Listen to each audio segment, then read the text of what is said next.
जब भी आसमान में किसी उड़ते हुए जहाज को देखते हैं तब आपके मन में ये सवाल तो जरूर आता होगा कि आखिर हवाई जहाज बिना किसी सपोर्ट के हवा में कैसे उड़ता है, साथ ही में ये कितनी ऊंचाई पर उड़ सकता है और ये अपना रास्ता कैसे मालूम करता है। तो ऐसे बहुत से सवाल होंगे जो आपके मन में आते होंगे। तो चलो दोस्तों, इसके बारे में हम वीडियो में आपको बताते हैं। जब भी आप किसी हवाई जहाज को टेक ऑफ या फिर लैंडिंग करते हुए देखते हैं तो सबसे पहली चीज आपको ये महसूस होता है कि इंजन का आवाज कितना है, और इन्हें जेट इंजन भी कहा जाता है। ये मेटल की लंबी ट्यूब्स होती है जिससे भारी मात्रा में फ्यूल लगातार बर्न करता है, जिसका शोर बहुत अधिक भी होता है। अगर आप ये सोचते हो कि अकेले इंजन ही हवाई जहाज को उड़ाता है तो आप गलत भी हो सकते हो। बिना इंजन के भी आसानी से आसमान में उड़ सकता है हवाई जहाज। अगर मैं आपको एग्जांपल के लिए बता दूं तो कागज से बना हुआ हवाई जहाज जिसको हम ऐसे ही आसमान में उड़ा सकते हैं, उसके लिए कोई भी इंजन की जरूरत नहीं पड़ती है। तो फ्रेंड्स, अगर आप जानना चाहते हो कि हवाई जहाज आखिर हवा में कैसे उड़ता है तो इसके लिए आपको सबसे पहले इंजन और विंग्स के कार्यों को समझना होगा। विंग्स यानी कि पंख। किसी जहाज में इंजन को इस तरह से डिजाइन किया जाता है कि वो जहाज को हाई स्पीड पर आगे की ओर धकेल सके।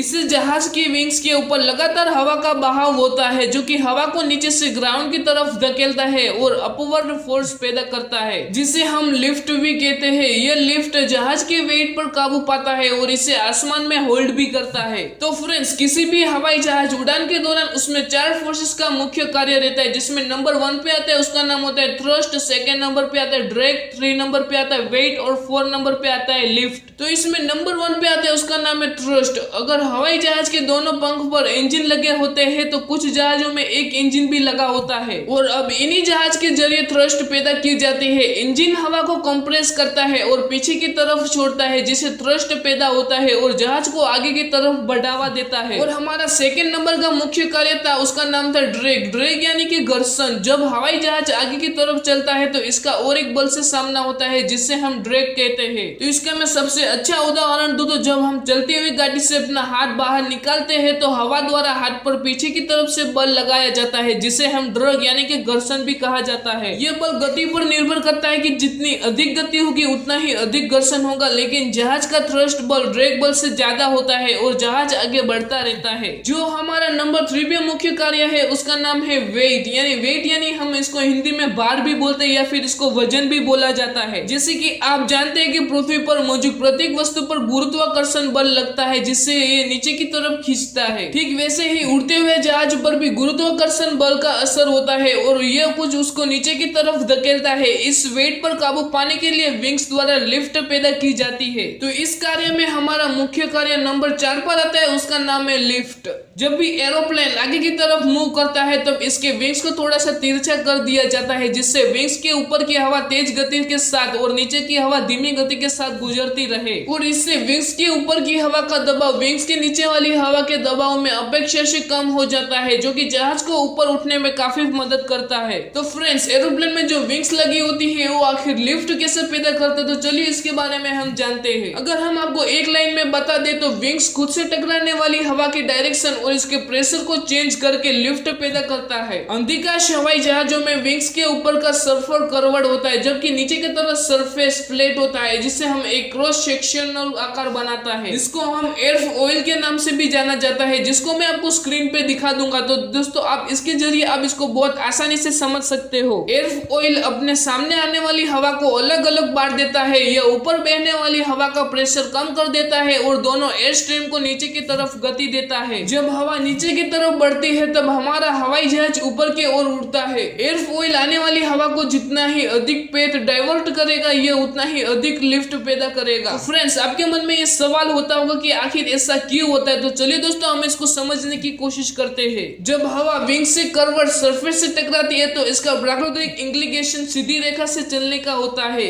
लेकिन कर्वड सरफेस से टकराने के बाद विंग्स इसे अराउंड और पीछे और नीचे की तरफ इसे धकेलता है और इसी वजह से हवा में बड़ी मात्रा में स्ट्रेचर्ड आउट हो जाता है और ये इसके प्रेशर को कम भी कर देता है। और बिल्कुल इससे विपरीत विंग्स के नीचे हवा का प्रेशर काफी बढ़ जाता है क्योंकि आगे बढ़ते हुए विंग्स अपने सामने आने वाली हवा को मॉलिक्यूल्स को कम जगह में चिपका देता है। तो फ्रेंड्स, आपके मन में और एक सवाल आता होगा कि आखिर हवाई जहाज कितनी ऊंचाई पर उड़ सकता है, तो चलो इसके बारे में थोड़ा सा हम डिस्कस करते हैं। तो कॉमर्शियल जेट एरोप्लेन बहुत ऊंचाई पर उड़ते हैं। आमतौर पर इस जहाज की ऊंचाई की हम बात करें तो 35,000 फीट की ऊंचाई पर उड़ता है, यानी कि लगभग 7 माइल्स, यानी अगर हम इसको देखें तो 11.2 किलोमीटर की ऊंचाई पर ये उड़ते हैं और ये ऊंचाई है जिस पर हवाई जहाज चढ़ने के दौरान यानी कि टेक ऑफ और उतरने के दौरान यानी कि लैंडिंग के बीच कायम रखता है। हालांकि ये संख्या 33,000 फीट से लेकर 42,000 फीट के बीच विभिन्न होती है। प्राइवेट जेट्स आमतौर पर 41,000 फीट की ऊंचाई पर उड़ते हैं ताकि वे कॉमर्शियल जेट्स के ऊपर से सीधे राउट पर ट्रैवल कर सके। लाइट एयरक्राफ्ट आमतौर पर 10,000 फीट की ऊंचाई पर उड़ते हैं। एरोप्लेन 35,000 फीट की ऊंचाई पर इसलिए उड़ते हैं क्योंकि वहां पर हवा काफी पतली होती है जो कि कम ड्रैग उत्पन्न करती है, फिर भी वहां पे इंजन के लिए पर्याप्त ऑक्सीजन मौजूद रहता है। अंधिकाश मौसम में पृथ्वी के वायुमंडल की लेयर में जमीन से सबसे करीब होता है जिससे हम ट्रोपोस्फीयर भी कहा जाता है। इस लेयर से ऊंचा उड़ना जहाजों के लिए मुश्किल को कम कर देता है और जहाज को गरज और दूसरे मौसम की घटनाओं से नहीं गुजरना पड़ता। और ये ऊंचाई जहाज को उड़ने वाले प्रोपेलर और सिग्नल इंजन, जहाज और हेलीकॉप्टर और पक्षियों से भी इसको ऊपर रखती है। तो फ्रेंड्स, इसके बाद आपके मन में और एक सवाल होता होगा कि आखिर हवाई जहाज की स्पीड कितनी होती है। तो चलिए इसके बारे में भी हम थोड़ा सा डिस्कस करते हैं। दुनिया में अलग अलग विमानों की गति अलग अलग होती है। अगर हम भारत की बात की जाए तो यहाँ पे आधुनिक विमान जैसे कि एयरबस A318 करीब 900 किलोमीटर प्रति घंटे की रफ्तार से उड़ान भरता है और इसकी कंपेयर में हम बात करें जबकि कॉमर्शियल जेट्स 885 किलोमीटर से लेकर 935 किलोमीटर प्रति घंटे औसत स्पीड से उड़ता है। फिलहाल 2020 में अमेरिका के SR-71 ब्लैक बर्ड विमान की गति सबसे ज्यादा थी जो कि करीब 3,529.6 किलोमीटर प्रति घंटे की थी। तो फ्रेंड्स, इसके बाद और एक क्वेश्चन होता है कि हवाई जहाज आखिर कौन से तेल से चलता है। तो चलिए इसके बारे में भी थोड़ा हम डिस्कस कर ही लेते हैं। हवाई जहाज में ईंधन के तौर पर एविएशन केरोसिन ZA1 यानी कि नेथिया केरोसिन मिश्रण ZB का भी प्रयोग किया जाता है। यह ईंधन डीजल के समान ही होता है। इस ईंधन का इस्तेमाल संपीड़न इग्निशन इंजन या फिर टरबाइन में इंजन में भी इसका इस्तेमाल होता है। तो फ्रेंड्स, अगर हम बोइंग 373 की विमान की बात की जाए तो इसमें प्रति सेकंड 4 लीटर ईंधन की खपत होती है और यह 1 किलोमीटर दूरी तय करने में करीब 12 लीटर ईंधन खा जाता है। बोइंग 747 में लगभग 2,27,123.71 लीटर जेट ईंधन लिया जा सकता है और जिसकी हम वेट की बात करें तो 1,81,436.947 किलोग्राम का होता है। तो फ्रेंड्स, आखिर ये सोचने वाली बात है कि हवाई जहाज का रास्ता आखिर कैसे मालूम होता है उसको। तो चलो इसके बारे में हम थोड़ा डिस्कस करते हैं। शुरुआती दिनों में पायलट्स जहाज की खिड़की से बाहर देखते थे और विजुअल लैंडमार्क यानी कि खगोलीय नेविगेशन के जरिए रास्ता का पता लगाते थे। सन 1920 के दशक में जब अमेरिकी एयरमेल्स वहां उड़ान भरते थे तो पायलट रात में रणनीतिक रूप से जमीन पर रखे हुए अलाव का सहायता से नेविगेशन करते थे और इन्हीं एयरमेल्स पायलट्स के लिए एक समय विशाल कॉन्ट्रैक्ट एरो को जमीन पर रखा जाता है जिन्हें पायलट हवा में देखकर रास्ता का पता लगाते थे। और आज के इस आधुनिक युग में जीपीएस के जरिए पायलट्स के लिए रास्ता ढूंढना और भी आसान हो गया है। पिछले कुछ सालों से जीपीएस पायलट के लिए नेविगेट करने के लिए एक प्राथमिक तरीका बन चुका है जो सबसे कॉमन और सबसे एक्यूरेट नेविगेशन सिस्टम है। ये बिल्कुल स्पष्ट और निश्चित सैटेलाइट डाटा पर आधारित होता है जिससे किसी ग्राउंड स्टेशन से लेकर हवाई जहाज के किसी जीपीएस रिसीवर को सैटेलाइट से प्रसारित किया जा सकता है। यह कॉकपिट में लगे जीपीएस डिस्प्ले पर स्पीड, डायरेक्शन और वे पॉइंट से डिस्टेंस तक का बिल्कुल एक्यूरेट डाटा उपलब्ध कराता है। किसी भी एक पॉइंट से लेकर अंतरिक्ष में किसी दूसरे पॉइंट तक उड़ान की संभावनाएं बनाता है जो कि पहले की नेविगेशन सिस्टम के जरिए यह संभव नहीं था। तो फ्रेंड्स, इसके बाद हमारी और एक डिस्कस रहेगी कि आखिर हवाई जहाज में कितने इंजन होते हैं। इंजन की संख्या जहाज के ऊपर निर्भर करती है कि बड़े जहाज जैसे कि एयरबस A318 और बोइंग 747 में 4 इंजन लगे होते हैं, जबकि हम दूसरी हवाई जहाज की बात करें जैसे कि DC-10, MD-11, B-727 एंड